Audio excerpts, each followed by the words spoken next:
Joining us at this time is a guest who is joining virtually, a regular on the program, and also the editor-in-chief of the Daily Courier, Mr. Seun Oni. A very good morning to you, and thank you so much for availing yourself for this discussion, sir. Good morning, sir. Good to see you. Always a delight to be here, sir. Well, what do you have to say about President Bola Ahmed Tinubu's most recent engagement with Nigerian judges at the conference? The president seems to really be the president seems to have been really hands-on with public engagements since the inception of his administration. He's one person that you can say, one president that you can say is always out there engaging professionals, whether in the media, whether in the judiciary, different professionals who contribute meaningfully to the growth of the country. Uh, Beautiful one, beautiful sight to behold. If you ask me, um, the president having a direct talk with the judiciary, as it were, especially the senior judges who man our courts. The topic of discussion is one that resonates with every Nigerian. If there is one institution today who has been in the eye of the storm due to its less than stellar performance in the past few years, or if I may say, since our return to democracy, is actually the judiciary, especially those who are in, how they divide the judiciary into two, the bar and those who are in the bench. Why the bar have actually not fared better, I think the spotlight has been largely on those on the bench. And you are talking about the apex court in the land, the Supreme Court, to the other lower cadre of the court hierarchy. We have found ourselves in a situation where court pronouncements have become practically a laughable talking point across the length and breadth of the country. And the days when we just put the blame on the lower cadre of court, the magistrate court, the high court, they are now behind us. We are even seeing that the Supreme Court also has left that, more like the immortal status that people used to confer on it. When a case is going on and you hear such thing as, we know that the Supreme Court justices will do justice to this case. But sadly, it's not the case again. People preempt them.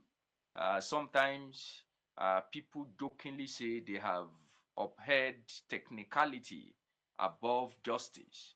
And I was glad when the president spoke to them yesterday and he made it very clear that people really want to see justice. People want to see that justice has been done. You know how he said in the legal parlance that is beyond just doing justice. It must be seen to have been done. And that's what is missing for many years. Unfortunately, people at the This restoration of faith and belief in the judicial system is a call that has been made time and time again, not just yesterday at the all Nigerian Judges Conference by President Bola Ahmed Tinubu. Even on this platform, severally, I know I have had discussions with you, and we have advocated several times for judges to do better in terms of redeeming the image of our judiciary. But beyond these words, I believe it is solely on the table of these judges and the entire judiciary to ensure that the change comes from within. But if that is going to happen, are there ways that could be followed, certain patterns or pathways that the judiciary can toe in order to restore the confidence of the public in the system? Thank you for that brilliant question.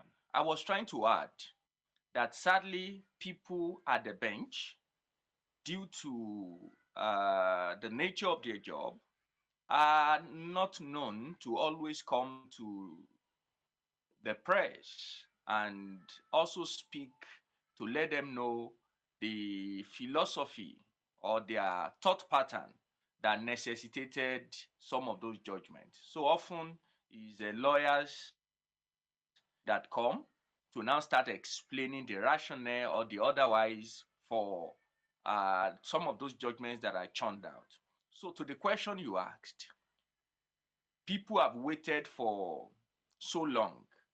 I think the last time we had this conversation here, one of the points I made very clearly is that since I became an adult and I began to follow some of the judgments of courts, the CGNs, successive CGNs we've had since then, have all come out to identify the problem. But the point of departure is that by the time they are exiting that highly respected office, the problems that they have all identified have simply festered rather than solving them. So the question will now be, can we still trust the judiciary internally to solve its own problem? And I'm one of the people in the school of thought who think that the judiciary seems to be helpless in solving its own problem. If you bring 100 lawyers, you can be very sure that they are going to tell you with precision and accuracy what the problems are. The challenge has always been that will for people who sit at the point of administration, the CGN, when you come to the Court of Appeal, the President of the Court of Appeal, and the other heads of this court, join together with the, of course, the Attorney General, who also doubles as the Minister of Justice, to sit down and craft out policy that will be far-reaching to ensure that we salvage our judiciary before it becomes completely a laughing stock. Like you rightly said, is integrity have been seriously battered over the past few decades, but we are not seeing the judiciary rising up to redeeming it. So a few proposals, a few policies have been enunciated before now. But what we have not seen is the will to executing them. And on occasions as this, we expect the heads of this court to come a bit more louder, even harsher on the executives who have the responsibility to executing laws. We expect them to talk a bit tougher about the legislative arm, whose duties include, of course, making laws for the nation, because some of the policies required to turn around our judiciary, to be honest with you, lies in the court of the legislatures. Some of them require policy statements like executive orders by fiat from the executive side, led by Mr. President. But we are not seeing it. Why do we still have judges using shorthand to take notes? Why don't we have recorders and make it a policy that every court in Nigeria by XYZ time must exit, migrate, and leave paper and go paperless? Those are some of the things we want to see. Why don't Hello, Mr. Seun. So it's about judicial reforms at this point, and not just verbal, comments concerning the change in the judicial system. certainly we must go past just making statements? Like I told you, I can't recollect the last time that the CGN actually did not highlight the problem. They've all highlighted the problems, but the missing puzzle is solving the problem. So let's go beyond the rhetorics. Let's begin to see policies that will help solve this seeming intractable challenge in our judiciary. We've done quite enough justice to the justice system. Moving away from the judiciary and matters concerning that, we saw a very disturbing development in Kebbi State much recently with a harrowing abduction of 25 schoolgirls, a principal that was shot, and a vice principal that was killed. Now, a lot of Nigerians woke up this morning to the news of that, and I was on social media earlier this morning, and I could tell that a lot of individuals living in Nigeria did not even get the information firsthand from our media news outlets. These were reports gotten from international media houses. I have two questions this morning. First, your reaction to this disturbing development. Secondly, why is the international community so invested and interested in Nigeria at this moment? Thank you for those questions. Um, it's such a solemn period in our nation, I must say. Solemn because I think we have gone to a period as a nation where we are now normalizing kidnappings, loss of lives, as if nothing has actually happened. And it's sad when a nation gets to this abyss, this nadir, it needs to do a soul search if it has actually not lost its humanity. Right? So, 25 girls bundled from their hostess, and this was coming at a period when there is increased scrutiny on Nigeria by the international community. A few hours before then, the United States Parliament had a session that was devoted to discussing issues around insecurity in Nigeria. The pontiff in Rome, a few hours before that incident on Sunday, had actually given in his homily, highlighted Nigeria's growing insecurity, especially the alleged Christian genocide. And a few hours after that, we had 25 students bundled away by kidnappers, bandits in their hostel. Innocent vice principal report shows us that he was trying as much as possible to prevent them from bundling the students away. And he was shot and killed. The vice president also in a very unfortunate situation. So the question should be asked is our security architecture. And I don't know. We've gotten to a point where we are justifying highly trained military officials coming to secure private land in the FCT when we have so much insecurity on the fringes on our hand. And we sounded like it was a normal thing for highly trained military personnel to be doing what we call a guard job. These are the consequences. And I can tell you, nothing will happen. It will just be business as usual.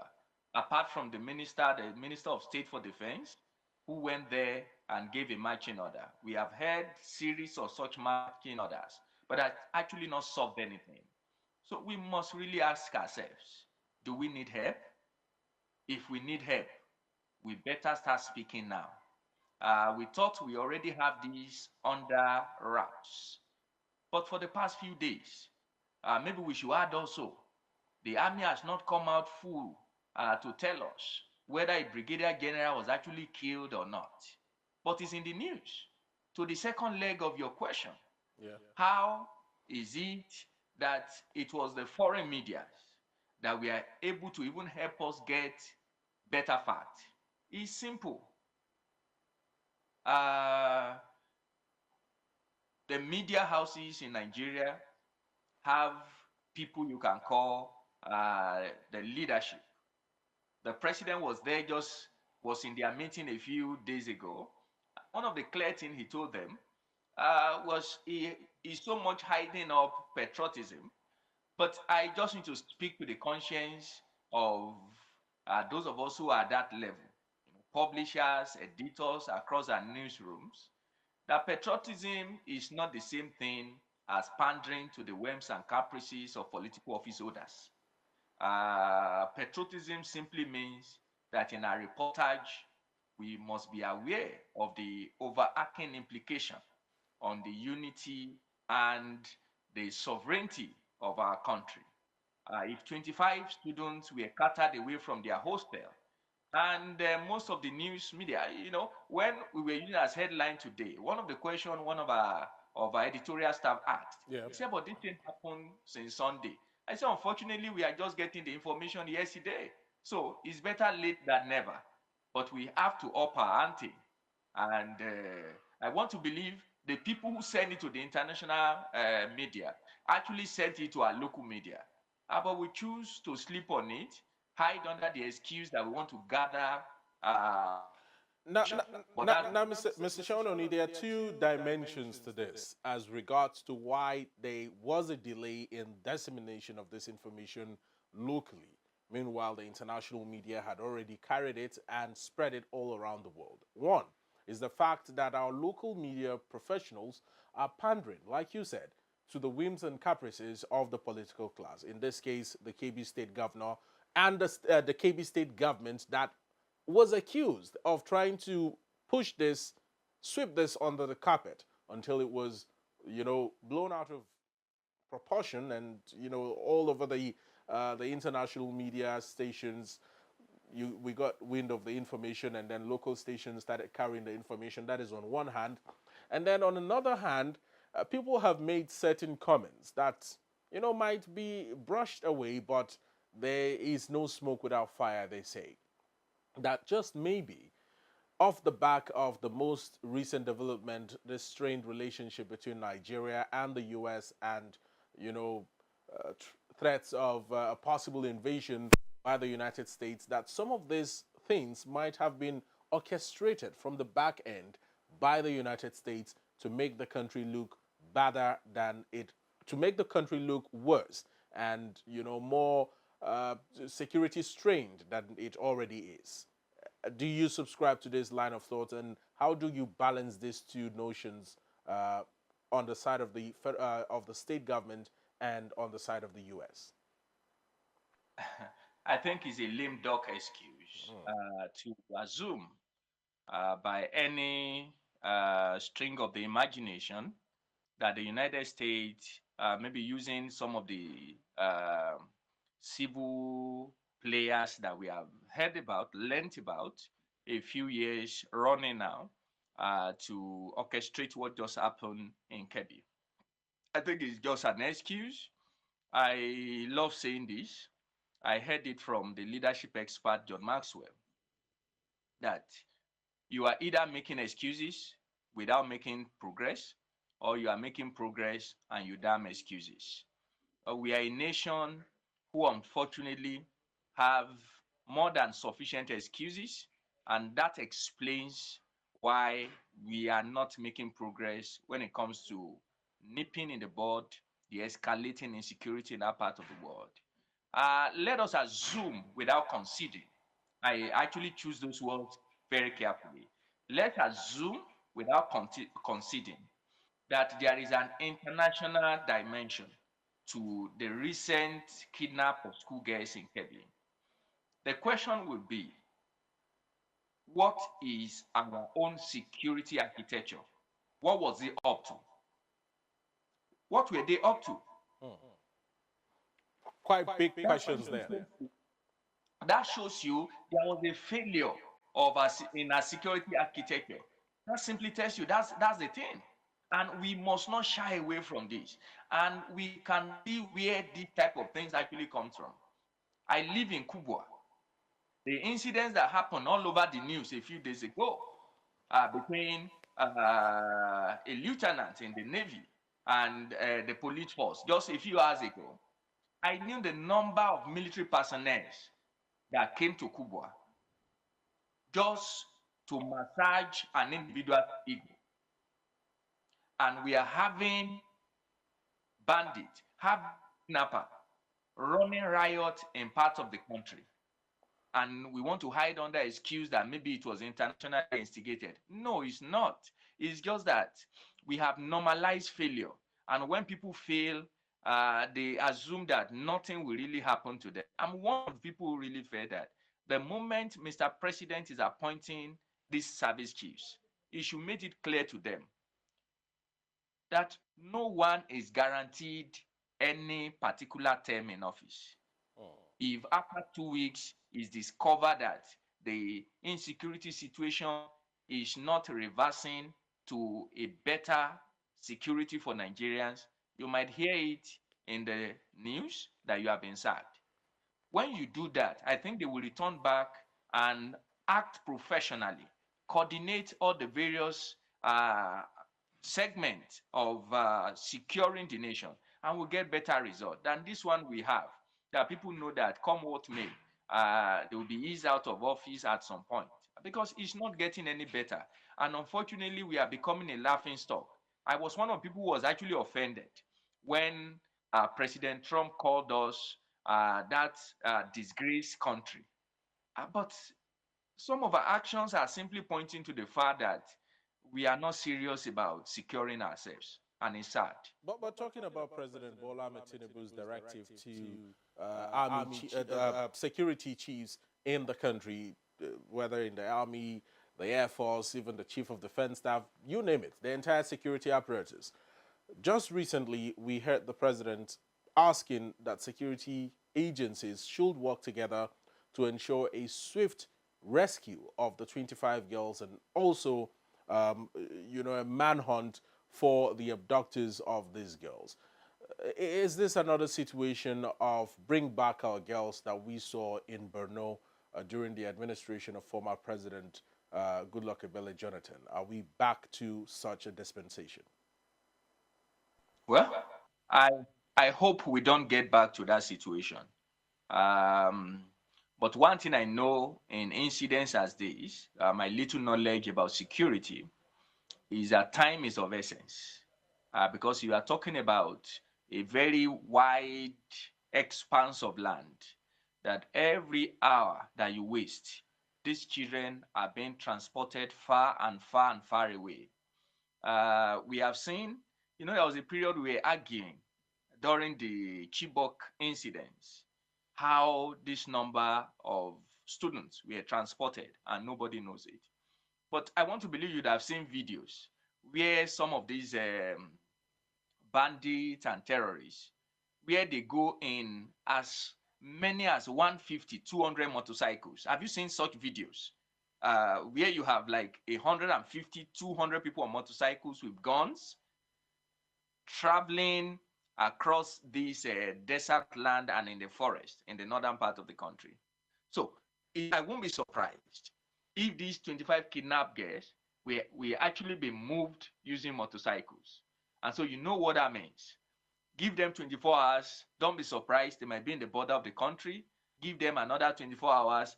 These kids might be in another country. So it becomes more of an international issue. So that's where we have found ourselves. So the more time we waste, we might just have another Chibok issue where we now be counting down the number of days for these kids to return or not. Location of the school that these girls were abducted from is one that is well known in Kebbi State. Is it that there were no security agencies or police, at least a police post or a police station anywhere close by that could have maybe helped out to stop the abduction, considering the fact that it would have taken a lot of efforts to be able to transport 25 schoolgirls. Even if they are carrying a coaster bus, it would have been possible, but I know these bandits don't operate with such buses. They operate with motorcycles. So imagine the number of motorcycles that would have, been needed to carry out such an operation, yet it doesn't appear that there was any sighting of either the abductors or the schoolgirls throughout the entire operation. What does this say to government presence, security presence in certain parts of the country? Right? Your question is will make me now bring out some of the fact I was trying to put together for our editorial tomorrow. Working on our editorial tomorrow, and there was on the first leg, like you rightly pointed out, it tells you our DSS, our NIA, that's the intelligence agency, have actually failed in this instance. If you have that number of terrorists attack a school, transported that number of students, and no one actually raised an alarm, or maybe we'll start hearing that maybe villagers or the rest of them spoke to them and nobody responded. We're expecting to get those type of feedback, but we haven't yet. So that's a security failure. But there's something also that I think the federal government needs to provide answer to. The current World Trade Organization boss, at a point, I think during the Goodluck Jonathan, it was inherited by the Buhari administration. A huge support from international multilateral agencies on providing security to schools, especially in the terrorist and banditry affected areas. It was a huge chunk of dollars that was allocated for that. I am very sure of that project. I was also very sure that millions of naira were actually allocated for, I think it was called Safe School Initiative. Please, you can fact check me about that initiative. It was spearheaded by Professor Okonjo-Iweala, a Safe School Initiative. It started from the Goodluck Jonathan era. It was inherited by the President Buhari regime, tenure. But the question will now be, what happened to that initiative? Is it that the money, as usual, have been shared among our political elite in cahoot with the educational players, and now those schools are no longer safe for learning?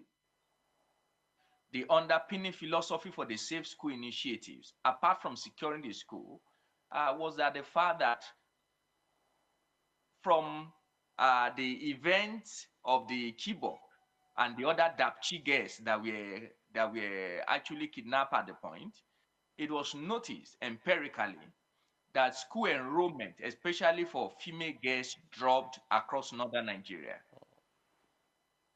And that goes to tell you about the SDG goal of reducing out of school children by 2030. Yeah.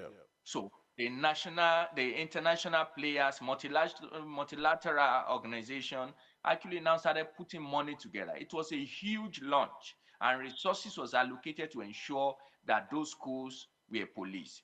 Like you asked, we need to ask federal government, what happened to that initiative? If that initiative was in place, a vice president was shot, no police was shot, no civil defense staff was shot, no soldier was around. That is a question that not just the Kebbi state government, even the federal government, by that Safe School initiative, they have questions to answer.